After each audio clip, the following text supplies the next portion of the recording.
Hello बच्चों, क्या हाल चाल और सब बढ़िया। तो बच्चों आज हम करेंगे बच्चों साइंस का चैप्टर नंबर 1 फसल उत्पादन एवं प्रबंध के बारे में। तो बच्चों हमने इसकी कई सारी वीडियोस बना रखे हैं। अगर वो हमारी वीडियो आपने नहीं देखी है तो ज़रूर हमारे चैनल पर आप जाके उस वीडियो को ज़रूर देखिएगा, वरना इसी वीडियो के आई बटन पर हम उस वीडियो का लिंक दे देंगे, जिसके कारण आप उस पर क्लिक करके आप देख सकते हो। अगर नहीं देखा है तो पहले वो देखिएगा, फिर इस वीडियो को देखिएगा बच्चों। अगर आप हमारे चैनल पर पहली बार आए हो तो ज़रूर चैनल को सब्सक्राइब कर देना और बेल आइकन दबाना बिल्कुल भी ना भूलिएगा बच्चों, और अपने दोस्तों के साथ ज़रूर शेयर करिएगा। तो चलिए बिना कोई देरी के हम स्टार्ट करते हैं इस वीडियो को। तो आज हम पढ़ेंगे बच्चों 1.6 सिंचाई के बारे में। पिछले वीडियोस में हमने पढ़ा था उर्वरक एवं खाद के बारे में पढ़ा था, उसके डिफरेंसेस को समझा था, क्यों मिट्टी की गुणवत्ता जरूरी है इन खाद और उर्वरकों से। हमने एनपीके को भी समझा था, नाइट्रोजन फॉस्फोरस और पोटेशियम के बारे में। अब हम समझते हैं बच्चों सिंचाई। सिंचाई बहुत ही इंपॉर्टेंट है बच्चों।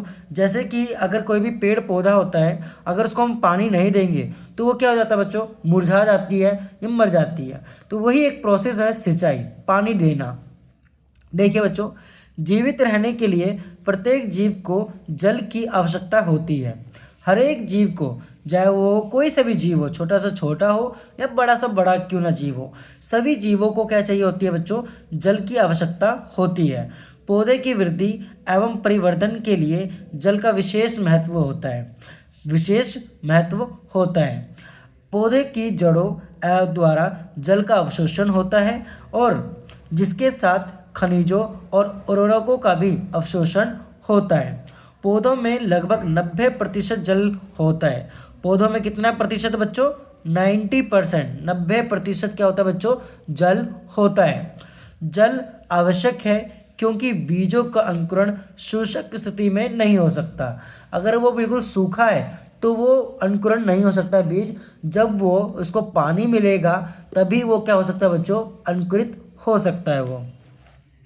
देखिए, जल में घुले हुए पोषक का स्थानांतरण पौधे के प्रत्येक भाग में होता है और ये फसल की पाले एवं गर्म हवा से रक्षा करता है। ये क्या करता है बच्चों, ये फसल की क्या करता है, ये रक्षा करता है, गर्म हवा से रक्षा करता है ये। और स्वस्थ फसल वृद्धि के लिए मिट्टी की नमी को बनाए भी रखता है ये, और खेत में नियमित रूप से जल देना आवश्यक है। अगर आप क्या करते हो कि अगर आप खेती बाड़ी कर रहे हो तो समय समय पर आपको क्या करना चाहिए, आपको पानी जरूर देना चाहिए बच्चों। और निश्चित अंतराल पर खेत में जल देना सिंचाई कहलाता है। अगर आप टाइम के अकॉर्डिंग हर टाइम के अकॉर्डिंग, मतलब जैसे कि आज हमने दिया 4 बजे पानी दिया खेतों में, तो अगले सुबह या दोपहर में 4 बजे पानी देना है। मतलब टाइम टू टाइम हमें उसको क्या करना है, पौधों को पानी देना है। तो उसी को हम क्या कहते हैं बच्चों, सिंचाई कहते हैं बच्चों।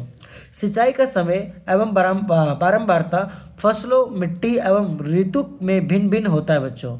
गर्मी में पानी देने की बारंबारता अपेक्षाकृत क्या होती है बच्चों, अधिक होती है, क्योंकि गर्मी में पानी जल्दी क्या हो जाता है, अवशोषित हो जाता है, जिसके कारण क्या होता है, ज़्यादा से ज़्यादा पानी की आवश्यकता होती है गर्मियों के दिनों में।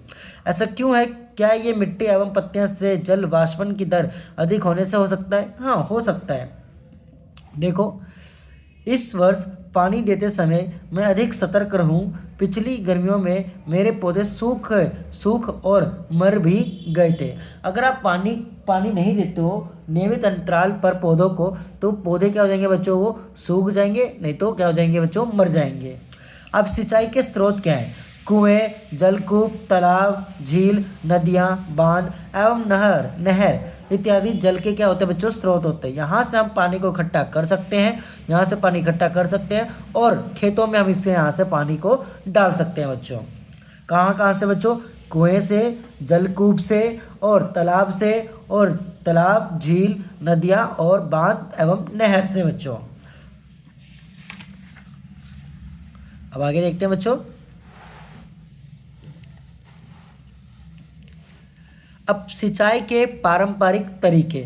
ट्रेडिशनल जो हमारे जो पारंपरिक तरीके हैं पर मतलब ये जो होता है हमारे जो ट्रेडिशनली मेथड्स सिंचाई के इरिगेशंस के, देखो कुओं झीलों एवं नहरों में उपलब्ध जल को निकाल कर खेतों तक पहुंचाने के तरीके विभिन्न क्षेत्र में भिन्न भिन्न होते हैं बच्चों। मवेशी अथवा मजदूर इन विधियों में इस्तेमाल किए जाते हैं। क्या इस्तेमाल करा जाता है बच्चों? मवेशी नहीं तो मजदूर का इस्तेमाल करा जाता है, जानवरों का इस्तेमाल करा जाता है पानी निकालने के लिए। अतः ये सस्ते होते हैं परंतु ये कम दक्ष के होते हैं, मतलब जल्दी काम नहीं हो पाता, धीरे धीरे टाइम लगता है लेकिन होता है सस्ते में।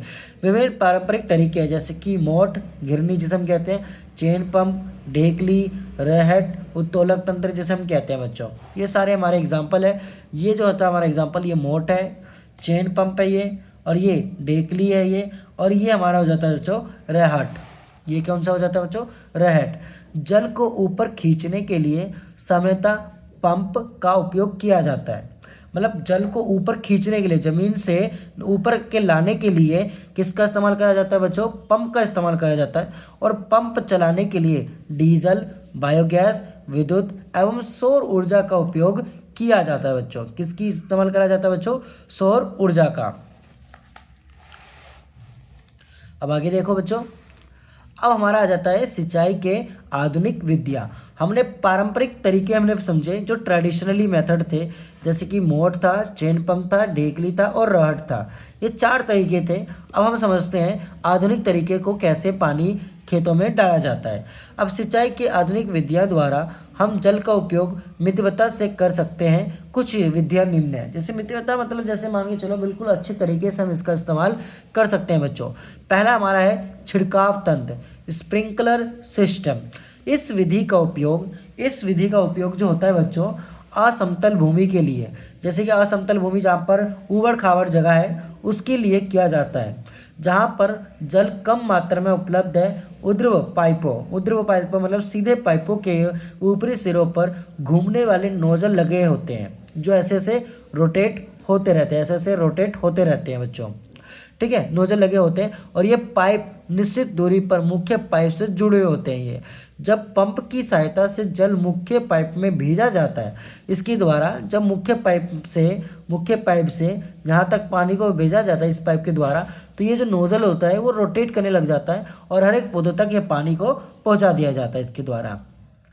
तो घूमते हुए नोजल से बाहर निकलता है और इसका छिड़काव पौधों पर इस प्रकार होता है जैसे वर्षा हो रही हो। छिड़काव लॉन कॉफ़ी की खेती एवं कई अन्य फसलों के लिए अत्यंत उपयोगी होता है ये बच्चों। अगला हमारा बच्चों ड्रिप तंत्र। अब ये ड्रिप तंत्र क्या है बच्चों? इस विधि में जल बूंद बूंद करके सीधे पौधों की जड़ों में गिरता है। ये जहाँ पर पानी की मात्रा बहुत ही कम होती है वहाँ पर ये वरदान की तरह काम करता है बच्चों, ये जिसे हम ड्रिप तंत्र कहते हैं। फलदार पौधों, बगीचों एवं वृक्षों को पानी देने का ये सर्वोत्तम तरीका होता है ये बच्चों। इससे पौधों को बूंद बूंद करके जल प्राप्त होता है टाइम टू टाइम, बिल्कुल हर एक बूंद गिरती रहती है। और इस विधि में जल बिल्कुल व्यर्थ नहीं होता, अतः ये जल की कमी वाले क्षेत्रों के लिए भी एक वरदान होता है। मान के चलो आप कुछ हफ्तों के लिए या कुछ दिनों के लिए आप घर से बाहर जा रहे हो और घर में आपके पौधे हैं, तो ये इस सिस्टम को भी आप घर पर अपना सकते हो। ड्रिप सिस्टम को बोतल में क्या करना है, कुछ हल्का सा छोटा सा छेद करना है और पानी बोतल को उल्टा करके पौधे के पास खड़ा करके रख देना है और उसकी एक एक बूंद जड़ों में उसकी गिरती रहेगी पौधे के, जिससे क्या होगा, पौधों को पानी टाइम टू टाइम मिलता रहेगा, जिसके कारण ये सिस्टम को ज़्यादातर अपनाया जाता है ड्रिप तंत्र को। जहाँ पर पानी की कमी होती है वहाँ पर इस तरीके को, इस सिस्टम को एक वरदान के रूप में अपनाया गया है बच्चों। तो आई होप आपको यहाँ तक बिल्कुल अच्छे से समझ में आ गया होगा बच्चों। सिंचाई के बारे में हमने समझा और सिंचाई के पारंपरिक तरीके के बारे में समझा और सिंचाई के आधुनिक विधियों के बारे में भी हमने समझा बच्चों। तो आई होप आपको ये सारी चीज़ें समझ में आ गई होगी बच्चों। अगर आपको यहाँ तक समझ में आ गया है तो ज़रूर चैनल को सब्सक्राइब कर देना और बेल आइकन दबाना बिल्कुल भी ना भूलिएगा और इस वीडियो को लाइक और कमेंट जरूर करिएगा बच्चों कि आपको समझ में आया कि नहीं आया, क्योंकि आप अगर आप लाइक करते हो, कमेंट करते हो तो हमें मोटिवेशनल मिलता है कि जिससे हम और भी अच्छे से अच्छी वीडियो बना सकें और आप तक ला सकें और आपको सिखा सकें बच्चों। तो मिलते हैं अपनी नेक्स्ट वीडियो में। आज के वीडियो के लिए बस इतना ही, धन्यवाद।